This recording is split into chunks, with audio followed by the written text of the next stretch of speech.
Vale.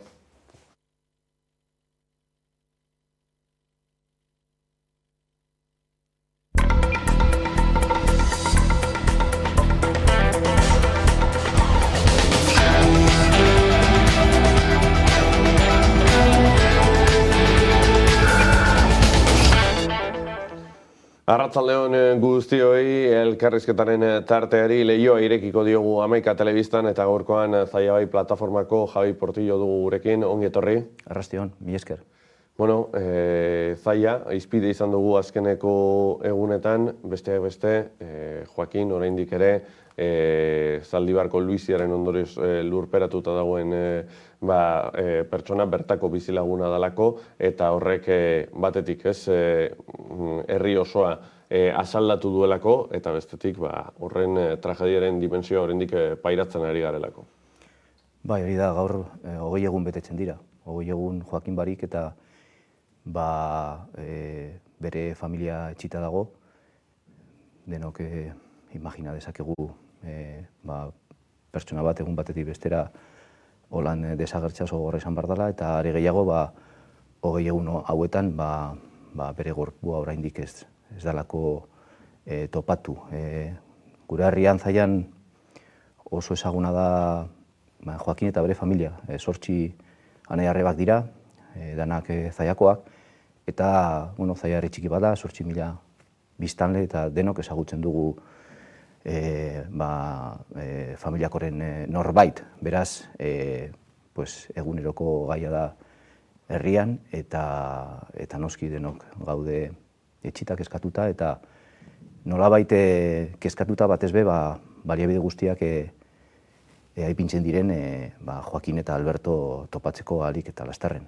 Eta imaginatzen dut ere kezkatuta, eta zer ere jakin izan dugulako nola ez Alberto berak eta Joakinek ohartarazi egin zuten egoeraren larritasunaz aurreko egunetan, ez? Hori da, aurreko egunetan jakiteak Joakinek alerta eman zuela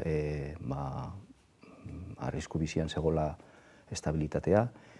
Hain zuzen ere, testigo bat ipini izan, dispositibo bat ipini izan aurreko egunean, eta hor sortutako grieta bat 22 zentimetro handitu zen egun bakar batean, eta jakiteak egun horretan bertan Joakinek esan ziola kamionari batek berrioz bueltatzeko, ze bera arduratuko zala egun horretan bertan zabortegia ixteko.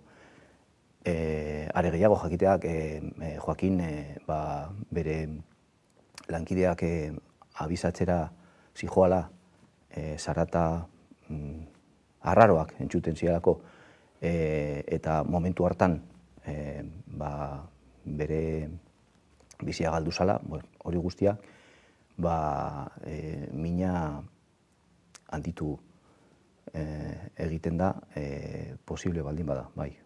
Bai, gero, paradogikoki ere, ematen da, beste koinzidentzia bat, izan ere Zaldibarren zabortegia zegoela jakin dugu, eta Zaian ere egon badago, eta gainera arazoak emate dituena. Bai, horrela da, bai, ez bakarrik Zaian zabortegi bat dagoela, baizik eta Zaian daukagun zabortegia Zaldibarrekoa, baina askoz handiagoa da. Zaldibarren zegoen 2,8 tona hondakin. Zaian gaur egun 5,5, hau da, iaia bikoitza, gaur egun dagoena, eta oraindik gehiago ekartzen ari dira. Gaur egun Bizkaian geratzen diren zabortegien artean, Zaiakoa da handiena. Ez arriskutsuak izena ipini diote mota honetako zabortegiei, ez arriskutsuak, kakoen artean, hor gai arriskutsuak ere badaude. Mota horretako zabortegien artean, Zaiakoa da, esan dudan moduan handiena, ez hori bakarrik baizik eta gainontzeko 3 batera, badaukate Zaiako zabortegiren kapazitate erdia. Horrek esan gura du, hemendik aurrera, mota horretako hondakin 76% Zaiara etorriko zaigu. Beraz, horrek eragiten du kriston kezka herrian, eta bueno, beti kezka bat egon da Zallako zabortegia dalata, eta noski areagotzen ari da. Areagotzen ari da alde batetik ez dakigulako zenbat hondakin arriskutsuak edo ez arriskutsuak ez dakigu etorriko diren Zaldibartik, beste alde batetik nabaritu egin dugulako trafiko gehiago, ze Zaldibarrera joaten zirenak orain Zallara etortzen ari dira, eta gainera hiru sute egon dira Zallako zabortegian maiatzetik hona, azken urtean, eta oraindik ez digute argitu zeintzuk izan diren gauzak edo zergatik piztu diren sute horiek. Jakinda, amiantoa eta beste gauzak badaudela Zallako zabortegian Zaldibarren zegoen moduan. Beraz, ezinezkoa da ez konparatzea Zaldibarkoa eta Zallakoa, eta ezinezkoa da ez pentsatzea kopuru bikoitza daukagula gaur egun Zallan eta gainera handitzen ari dela. Kontrol neurrien berri badaukazue? Kontrol neurriak ezagutzen dugu gaia, ze Zalla bai alkatetzan egonda 8 urtez, aurreko hauteskundetan EAJak eta PSOE-rekin elkarrekin lortu zuten gobernu talde berria izaten, eta gaur egun haiek daukate Zallako alkatetza, baina 8 urte hauetan burrukatu egin dugu asko kontrol neurriak zorrozteko. Gure hasierako asmoa zen zabortegia ixtea, baina konturatu ginen zeintzu ziren oztopoak. Ingurumenaren aldetik bazegoen oztopo larri bat, ze 2011an bazegoen 4.000 tona zabor hor sartuta, eta ez zegoen depuradorarik. Horrek esan gura du lizibiatuak edo hortik ateratzen diren likidoak konprobatu genuen kutsatuta zeudela, eta zuzenean hori holan utzi ezkero, teknikariek esan ziguten ingurumenarentzat kaltegarriagoa izango zala. Beharrezkoena zana, depuradora bat ipintzea, lizibiado horiek garbitzeko, eta errekatara, eta ibaietara, eta hortuetara joaten den ura garbi egotea. Horregatik gure burruka zan negoziazio bat enpresarekin hori lortzeko. Beste alde batetik esan ziguten, zegoela kontratu bat Zallako udala, Aldundia eta enpresaren artean, eta hori hautsi ezkero, kriston penalizazioa izango lukela herriak milioi pilo bat ordaindu beharko zuela. Bi arrazoi honegatik, gure helburua zan depuradora lortzea, eta lortu genuen azkenean depuradora hori Zespa enpresak zabortegia ustiatu egiten duna eraikitzea, eta 2 milioi euro inbertitu zuen horretan. Saiatu ginen kontrol neurri zorrotzagoak izatea, baina beti kontuan izan behar da, patroi hau errepikatu egiten dela. Olako zabortegiak normalen egiten dira herri txikietan. Herri txiki batek, udal txiki batek ez dauka teknikari asko olako kontrolak egiteko. Ez dauka muskulua benetan kontrol hori egiteko. Eta gu saiatu egin gara kontrolatzen, eta pozik gaude lortu dugulako depuradora hori eraikitzea, eta lortu dugulako trafiko kopurua gutxitzea, baina lata guztiz be ezin duzu jakin beti zehatz-mehatz kamioi bakoitzak zer ekartzen duen eta zer botatzen duen. Eta, susmoak beti izan ditugu. Eta orain, zuteak dauzenean eta salpenik ez dagoenean, noski, susmo txarrak ditugu. Horre elementu nolait konkretuetako bat da, nola egiten diren kontratu hauek. Kontratu hauek hauteskunde bezperetan osatzen dira, eta gerora ere funtzionamenduak ere opakotasun zantzu nabarmenak ditu. Gardetasun falta nabaria da. Nik ikusi dut pizka bat zabortegi, hau da, Zaldibarko zabortegian gertatu dana, eta Zallako antzeko izan zen. Ni neu enteratu nintzen zabortegi bat zegoela Zallan, kamioi pilo bat ikusi nuenean errepidetik. Herria esan enteratu kontratu hau egin zala, lizitazio bat egin zala, edota lizentzia bat emon zala. Jendea orokorrean, herriko jendea, konturatu zan zabortegia zegoela kamioak ikustean. Entzun ditut oso antzekoak Ermuan, Eibarren eta barrekoak, batzuk ezekiten ez da zabortegia zegoela. Gauza hauek ez dira glamurosoak, ez dira zabaltzen, ez dira komunikatzen, eta herriari ez zaio esaten zabortegi bat egingo dugula. Beste gauza bat herri txikietan egiten dira. Askotan, hauteskundea dela eta hor aprobetxatuz, hor tarteko denbora horiek tramitazioak egiteko, askotan oso tramitazio arinak egiten dira, eta ez da guztiz betetzen batzuetan argitalpen publikoa emon beharreko baldintza, eta beste gauza batzuk ere gertatzen dira. Askotan, edo nik behintzat ezagutzen dudana esan aldot, alderdi politiko boterean dagoen alderdi politikoaren zenitartekoak, lagunak, edo alderdikideak amaitzen dira hor lanean, enpresa horretan lanean, edo zabortegian lanean,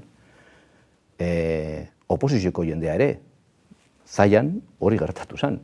Oposizioko zinegotzi pare bat amaitu ziren enpresan lanean. Horrek sortzen du isiltasun legea funtzionatzea. Hau da, korporazioaren zati handi bat, edo iaia guztia, lortzen baldin baditu olako gauzak, isildu egiten da. Ez du arazorik ipintzen, ez du zabaltzen berria. Eta nolabait prebenda banatze horrek errazten du, jendea ezer ez jakitea, errazten du oposiziorik ez egotea, eta patroi hori ere ikusi dut beste leku batzuetan. Bai, eta enkarterri dagokionean, batetik zabortegia daukagu, eta azken hilabetetan ere mobilizazio handiak izan dira Glefaran plantaren kontra. Nolabait ingurumenari dagokionean bi mehatxu evidente izan daitezkenak. Bai, bi paralelismo ikusten dugu enkarterriko jendeak Zaldibarko zabortegia ikusita. Bata, Zallako zabortegia, eta bestea Glefaran. Glefaran da biomasa planta bat, duela 4 urte Zalla eta Goñez artean zabaldu zana, eta biomasa planta bat kutsakorra da. Hau da, biomasa edo egurra erretzea, 24 ordu egunean, 7 egun astean, kaltegarria da osasunarentzat. Hori ikasketa zientifiko askok esaten dute, eta zientifiko horiek esaten dute olako planta bat ezin dela eraiki biztanleetatik edo etxe bizitzeetatik 5 kilometro baino gutxiagotara. Hau da, 5 kilometrotan kutsadora hori, airera botatzen den kutsadora hori eragina du jendearengan. Hori ikusi dugu hemen Zaldibarren ere, egunkarietan agertu da, 5 kilometrotan arriskutsua da dioxinak eta furanoak barneatzea, arnastea, eta hoize eskatzen dugu guk Glefaranen. Hau da, biomasa planta bat egiten baldin bada, ez gure herrian bertan egitea. Glefaranen kasuan badago 200 metrotara, etxe bizitzak daude 200 metrotara. Beraz, zientziari kasu egitea, biomasa gure etxe bizitzen ondoan ez erretzea, dioxinak eta furanoak guk ezagutzen genituen. Ze ikasketa zientifiko horiek aztertu ditugu. Baina orain, ezagunak dira, Zaldibar da lata. Eta adibide bat ipiniko dut. Kanarietan, saiatu ziren 2016an, 2 biomasa planta ipintzea, berriak. Teknologia oso aurreratuak erabiliz. Proiektua gelditu zen, Zehango osasun sailak egin zuen txosten bat, esanez hori kaltegarria zala biztanleen osasunerako. Eta hor, gelditu zen proiektua. Hemen olakorik ez da gertatu. Glefaranen kasuan, hartu dute fabrika zahar bat oso zahartuta, oso instalazio makalak, bere garaian papelera zegoen lekuan, ipini dute biomasa planta bat eta martxan ipini dute. Eta hortik botatzen, tximiniatik botatzen dutena, kanzerigenoa da, zientifikoek esaten dutelako, Kanarietako osasun sailak esan zuelako, baina gure kasuan osasun sailak ez du ezer esaten, Eusko Jaurlaritzak eta Goineseko alkatea eta Zallako alkateak esaten digute airea primeran dagoela, ez dago inongo arazorik, eta ezin dugu sinestu. Airearen kalidadea aipatu duzu, horren inguruan badituzue datuak edo sentitzen duzu ere opakotasun handia dagoela? Badago sare bat airearen kalitatea neurtzeko Euskadi osoan. Badaukagu olako planta bat, olako neurketak egiteko dispositiboak Zallan. Eta hor gauza batzuk neurtzen dira, partikula kopurua eta barrekoak.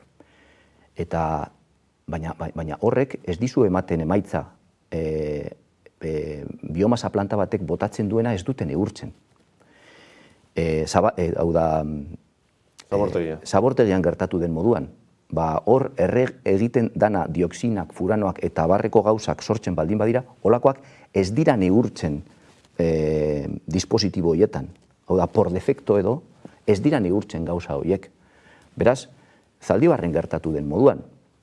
5 egun egon dira esaten airearen kalitatea primerakoa zala, bapatean heldu dira CSIC-eko analizien emaitzak, eta esan dute dioxinak eta furanoak bider onargarria dana bider 50 zeukatela.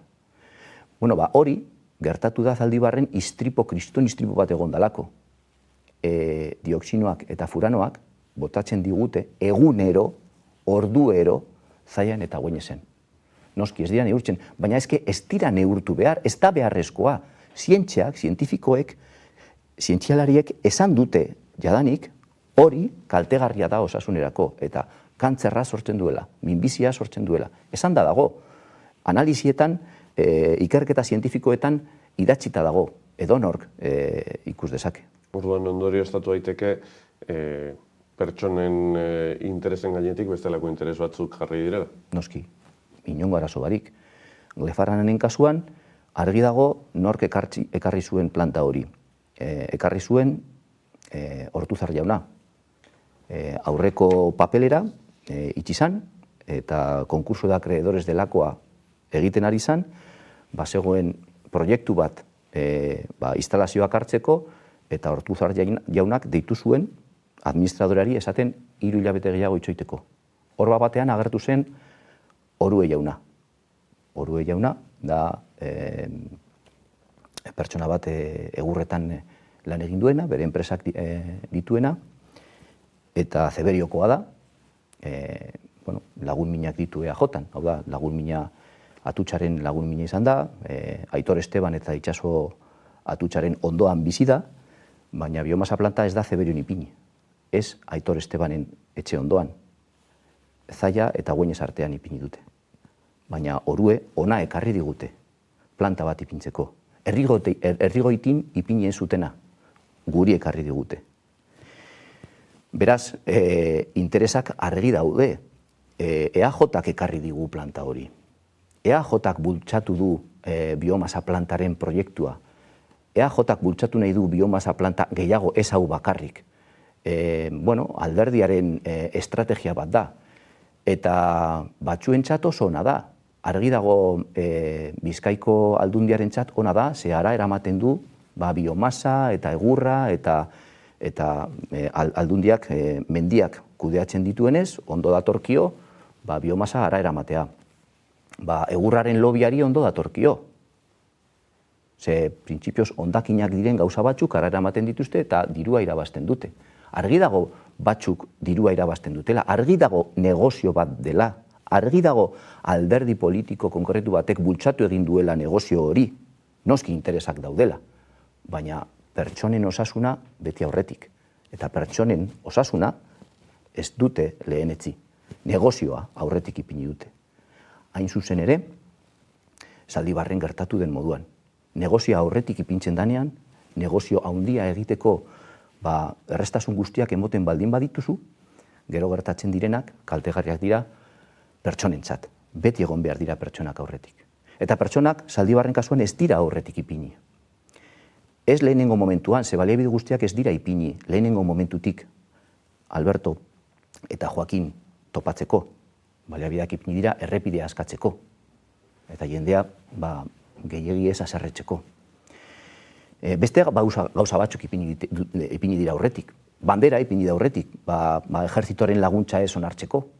Eta hor ez duzu lehenesten pertsonak. Ze argi geratu da, baliabide gehiago beharrezkoak zirela. Alderdi politikoa ipini da aurretik. Eta boto ez galtzearen arrisku edo beldur hori ipini da pertsonen aurretik. Argi eta garbi. Gardetasun falta edo opakotasuna ipini da pertsonen aurretik. Ze gizarte moduan ez digute informazio argia emon, eta kontraesanak egon dira denbora guztia, eta egoten ari dira. Beraz, informazio gardena eta argia jasotzen ez badugu, ez digute aurretik ipintzen, beste interes batzuk ipintzen ari dira aurretik. Eta oso larria da, gure mandati horien artean eta negozioen artean hain lotura argiak dauzenean, eta lotura horien eragina pertsonen bizitza izatea edo pertsonen osasuna, ze azken finean hori ere pertsonen bizitzak baldin badira, presio hori ordaindu behar izatea oso tamalgarria da, eta gizarte moduan ezin dugu hori onartu. Bai, aipatu duzu, ez onartzerena eta azkeneko hilabetetan eta urtetan mobilizazio handiak egin dira Enkarterrin, ikusi bereziki Glefaranekin. Hala ere, mapa hartzen baldin badugu, Enkarterri han geratzen da, hiriburutik ikusita, Bilbotik ikusita, eta Euskal Herriko mendebaldean, hor geratzen da. Zentzu horretan, albisteak edo nolabait lehen lerrora iristen zarete albiste kezkagarriak daudenean eta aipatutako politikak ere aintzat hartuta abandonatuta sentitzen zarete? Guztiz, erabat, guztiz abandonatuta. Beitu, Enkarterrin badago Bizkaiko biomasa planta bakarra, beste leku batzuetan nahi ez dutena Enkarterrin.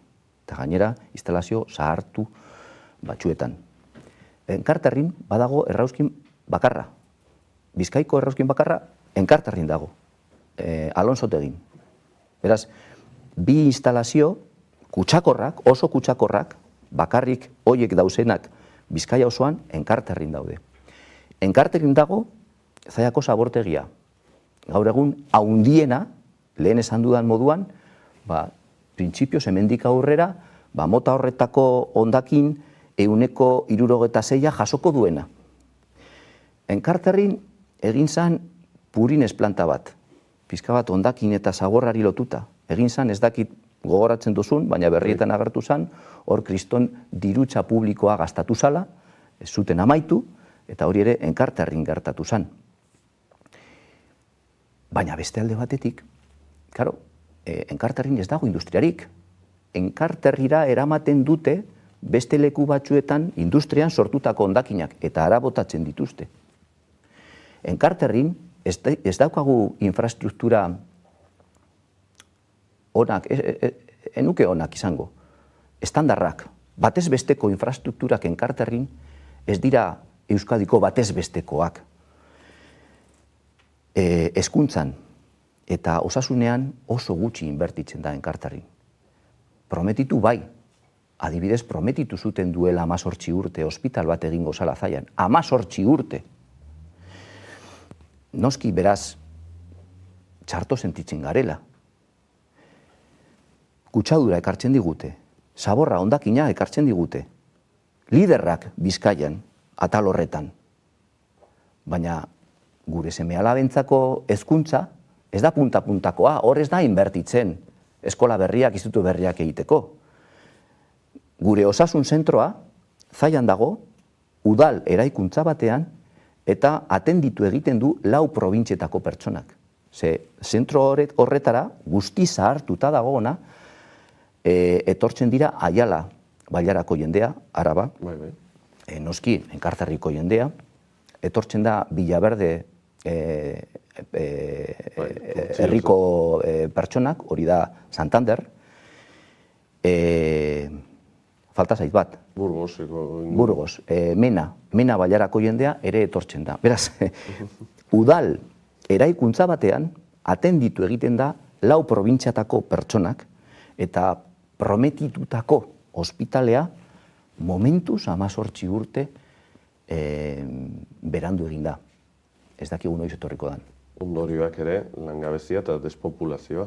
Claro, langabezi tasa oso handia da, gure eskualdea hor ere liderrak gara, langabezi tasan, eta oso nazkagarria da hori. Ze badaude familia asko beharrean, eta batzuetan holan egiten da, banatu egiten dira lanpostu, gainera ez kalitate honekoak, pertsona horiei batzuetan isilik egoteko, batzuetan ez alatzeko, zabortegietan edo glefaran delako horietan gertatzen direnak.